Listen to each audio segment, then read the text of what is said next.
তাহলে আমরা দেখতে পারলাম যে এটা সাবজেক্ট, আই, রাইট হচ্ছে ভার্ব, আর এ লেটার হচ্ছে অবজেক্ট, তাই তো? তো সেক্ষেত্রে আমার কি হলো, এই অবজেক্ট চলে আসলো সাবজেক্টের জায়গায়, এ লেটার, তারপরে কি আসলো, তারপরে আসলো ইজ।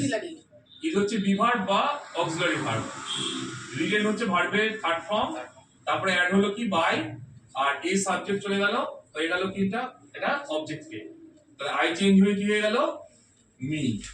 ঠিক আছে, সুতরাং এটা পুরোপুরি সঠিক। সেকেন্ডটা দেখো কোন টেন্সে আছে এটা,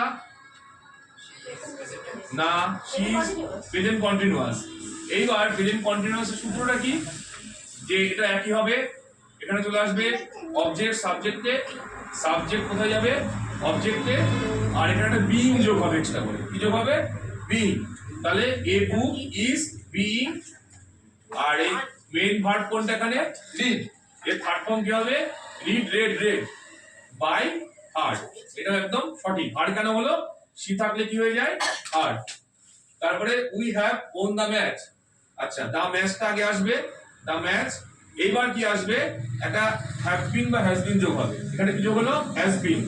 এইবার ওন এর থার্ড ফর্ম ওনি, উইন, ওন, ওন, তাই তো, সেটা তো ওনি থেকে গেল, আর উই কি হয়ে গেল, আস, একদম সঠিক। ঠিক আছে, তারপরে শি লাভস মি, এটা কোন টেন্সে আছে,